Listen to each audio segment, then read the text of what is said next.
নমস্কার বন্ধুরা। ১ বছর পর্যন্ত সংরক্ষণ করে রেখে খাওয়ার মতো জল ছাড়াই চিনি দিয়ে বানানো কাঁচা আমের টক ঝাল মিষ্টি আচারের রেসিপি আজ আমি আপনাদের সাথে শেয়ার করব। এর জন্য প্রথমেই এখানে নিয়ে নিয়েছি ৪টে অর্থাৎ ৮০০ গ্রাম মতো কাঁচা আম। এখন প্রত্যেকটা আমের বোঁটার দিকটা অল্প করে কেটে বাদ দিয়ে মাঝখান থেকে লম্বালম্বিতে ২ টুকরো করে কেটে নেব। এই রেসিপি বানানোর জন্য কচি আমের তুলনায় একটু আঁটি শক্ত বা বাকড়যুক্ত আম নিলে বেশি ভালো হবে।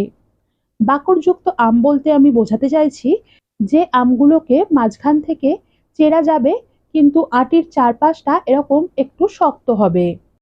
তুলনামূলকভাবে একটু কচি আম দিয়ে এই আচার বানাতে চাইলে আচারটা বানানোর পর খেতে তো ভালো হবেই, কিন্তু আমের টুকরোর শেপ বা আকৃতি একটু বেশি গলে যাওয়ার কারণে নষ্ট হয়ে যাবে।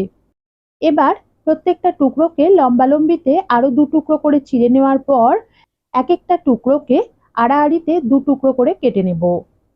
একইভাবে প্রত্যেকটা আম কেটে নেওয়া হয়ে গেলে এখানে একটা পাত্রে খানিকটা জলের মধ্যে ১/২ চা চামচ হলুদ গুঁড়ো মিশিয়ে আমের টুকরোগুলোকে একটু ভালোভাবে ধুয়ে নেব। এর ফলে আমের টুকরোগুলো কালচে হয়ে যাবে না।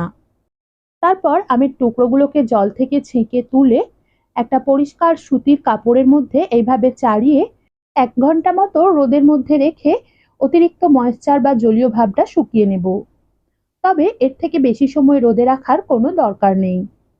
এবার কড়াইতে ৭০ মিলি মতো সর্ষের তেল ভালোভাবে গরম করে নিয়ে এর মধ্যে দিয়ে দিলাম ২-৩টে শুকনো লঙ্কা এবং ১ চা চামচ পাঁচফোড়ন।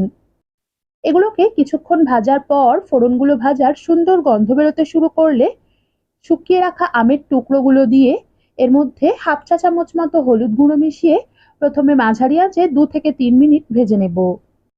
তারপর আমের টুকরোগুলো সামান্য একটু মজতে শুরু করলে দিয়ে দিলাম পরিমাণ মতো সাদা নুন। এখন নুনটাকেও ভালোভাবে মিশিয়ে নিয়ে আরো ১ মিনিট মতো ভেজে নেব, যাতে আমের টুকরোগুলো আরো একটু নরম হয়ে বা মজে আসে। এবার এর মধ্যে দিয়ে দিলাম ৪০০ গ্রাম চিনি। যেহেতু ৮০০ গ্রাম আম নিয়েছি, বোঁটা ও আঁটি বাদ যাওয়ার পর আমটা ৭০০ গ্রাম হয়েছে, তাই এখানে আমি ৪০০ গ্রাম মতো চিনি ব্যবহার করলাম।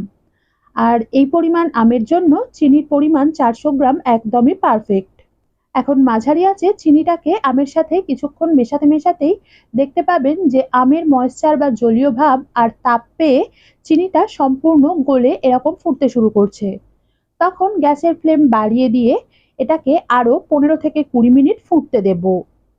এর ফলে আমের টুকরোগুলো পুরোপুরি সিদ্ধ হয়ে গিয়ে আচারটাও একটু ঘন বা গাঢ় হয়ে আসবে এবং আচারের রংটাও একটু বেশি ডার্ক বা কালচে হয়ে যাবে। সেই সময়ে ভাজা মশলা বানানোর জন্য প্রথমেই ৩ থেকে ৪টে শুকনো লঙ্কা হালকা করে ভেজে নেব। তারপর ১ চা চামচ গোটা জিরে, ১ চা চামচ মৌরি, ১/২ চা চামচ মেথি এবং ১ চা চামচ গোটা কালো সর্ষে দিয়ে মাঝারি আঁচে অনবরত নেড়ে এগুলো একটু মুচমুচে হয়ে এলে গ্যাস বন্ধ করে একটা মিক্সির জারে ঢেলে সামান্য একটু ঠান্ডা করে নেব। এই মশলা বানানোর সময় খেয়াল রাখতে হবে মেথির পরিমাণ যেন বেশি না হয়ে যায়। যদি মেথির পরিমাণ বেশি হয়ে যায় তাহলে কিন্তু আচারের মধ্যে হালকা একটু তেতো ভাব চলে আসবে। তারপর এর মধ্যে ১/২ চা চামচ মতো বিট নুন যোগ করে এগুলোকে হালকা দানা দানা রেখে গুঁড়িয়ে নেব। পুরো মিহি করে গুঁড়োবেন না, হালকা দানা দানা রেখে গুঁড়োলে আচারটা খাওয়ার সময় মশলাটা মুখে পড়লে খেতে আরো বেশি ভালো লাগবে। এদিকে আচারটা প্রায় ২০ মিনিট ফোটানোর পর দেখতেই পাচ্ছেন রংটা ডার্ক বা কালচে হয়ে অনেকটাই ঘন বা গাঢ় হয়ে এসেছে এবং আঁটিশক্ত আম ব্যবহার করার কারণে দেখুন আমের টুকরোগুলো একটুও ঘেঁটে বা ভেঙে যায়নি। এখন তৈরি করে রাখা ভাজা মশলাগুলো মিশিয়ে একটু ফুটিয়েই গ্যাস বন্ধ করে দেব। আর শেষে আচারটা যাতে শক্ত না হয় এবং দীর্ঘদিন পর্যন্ত ভালো থাকে তার জন্য ১ টেবিল চামচ ভিনিগার মিশিয়ে নেব।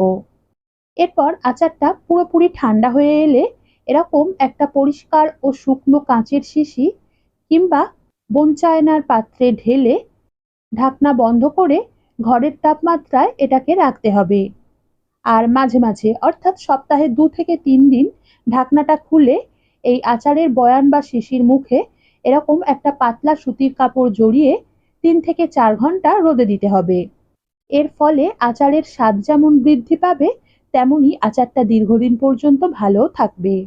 আর যখনই আচার শিশি থেকে বের করবেন তখন খেয়াল রাখতে হবে চামচটা যেন একদমই পরিষ্কার ও শুকনো হয়। আর আচার যেন কোনো রকম ময়েশ্চার বা জলীয় ভাবের সংস্পর্শে না আসে সেদিকেও খেয়াল রাখতে হবে। কারণ জল লাগলে আচার খুব তাড়াতাড়ি নষ্ট হয়ে যাওয়ার সম্ভাবনা থাকে।